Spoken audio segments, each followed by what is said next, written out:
ولی برای که اونام اینا رو بکشن که مثلا خبر ندن اطلاع ندن بعد انکار کنه فهمیدی؟ مخفی کنه اینطور. ما تا چه حد میتونیم به گفته های این مولا حسین نیازی استوار بوده دیگه و آجودان این سرگرد حکیمی بوده، همه اون خیلی به هم اعتماد داشتن دیگه، اون خودش فروخته بوده، یعنی کاملا در خدمت حکیمی بوده. حالا تا چه حد میشه به گفته های اون اعتماد کرد؟ اون واقعا صادقانه میگفته به نظر شما، یا اون نیز برای اینکه خودش را حفظ بکنه به این شیوه، به این متدولوژی متوسل شده؟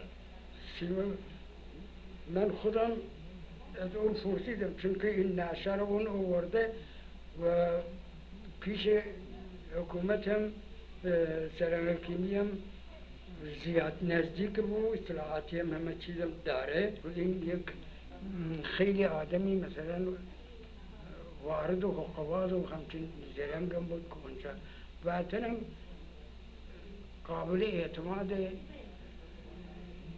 حکیمی که بوده که این داده نعشه ترکمنها رو این برداره بیاره اونجا. ترکمنهای دیگه هم بوده نسترامات. درسته. و حالا چیزی که میخوام بگم اون برای همون غیر مترقب بود که چرا مثلا فقط آتاها رو کشتن، چرا اونا رو نکشتن، این همیشه وفروسه، همیشه داده میشه و چین میشه. علت حقیقیش برای اینکه تنها میخواستن آتاها رو بکشن، نه اون ترکمنهای دیگر، چون اونا هم رایی نبودن مجبور شده اونا رو کشتن. حالا آتاخان توصیه اونهاست، این حرف اونهاست. آتاخان بدون اجازه اون سرگرد حکیمی رفته با کنسولگری شوروی تماس گرفته. آره. بدون اجازه اون. بدون اجازه. علنا بهش گفتن این هر رفت آدمی چیزی که سکرت تو دلش نمیمونه.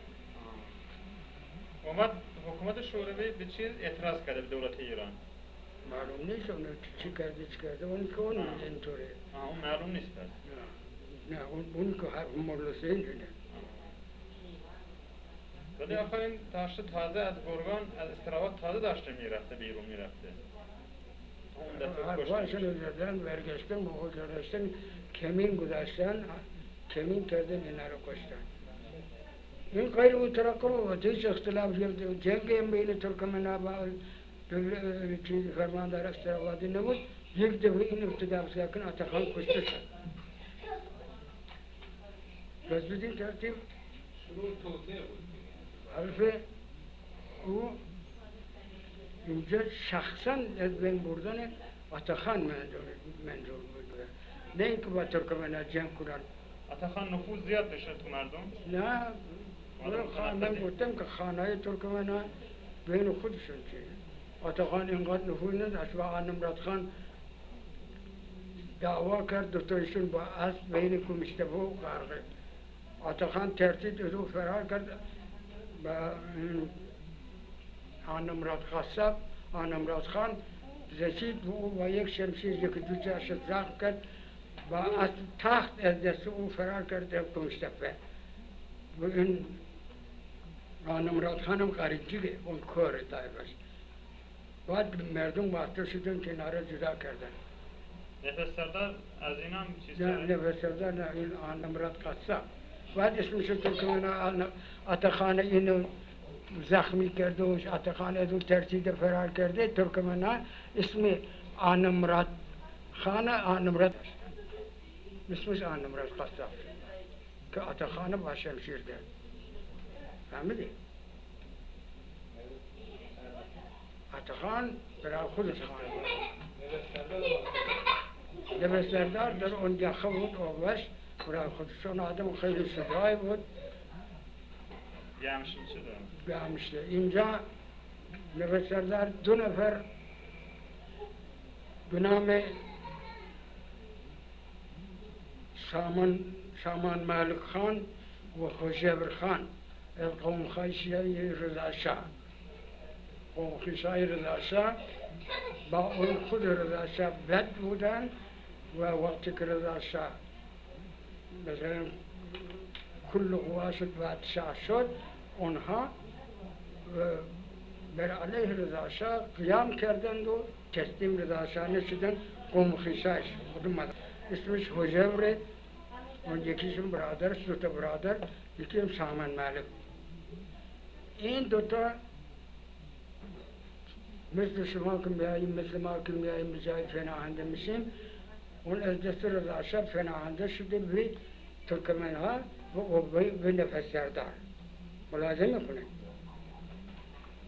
وقتی که اونجا بوده نفس سردار هم از آنها خیلی پذیرایی کرده و همیشه هم اسلحه داشتند و من با چشم خودم دیدم هر دوشو. اون هجابرش چشم زاغ داشت، اصلا هیچ به فارس شبیه نبود که این بر علیه قوم خوشی کرده بود قیام کرده اومده. بعد ستوان منوچیرخان امیر پاشایی ممشیرخان میگن ترکمنها که در آنجا بود، نماینده سرحکیمی بود، اونم اهل تبریز که در آنجا بود. این رفت آمدی با این سامان مالک خان و با هجور خان که پناهنده شده به نفس سردار در اونجا با اونا رابطه پیدا میکنه و که اونا رو گول میزنه، میگه که بله شاه شما رو باشیده، چرا به خود چیز میکنید؟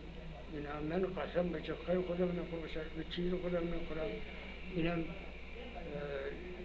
فرمان شاه یک چیز کلاوی مراج درست کرده بودن. این دوتا رو از اولویی که کنار یخا بوده بردن تو جنگل.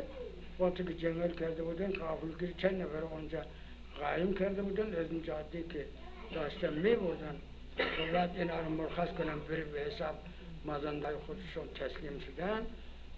اونجا تو اون جنگل دستفای گرفتن، دستفای اینا رو گرفتن.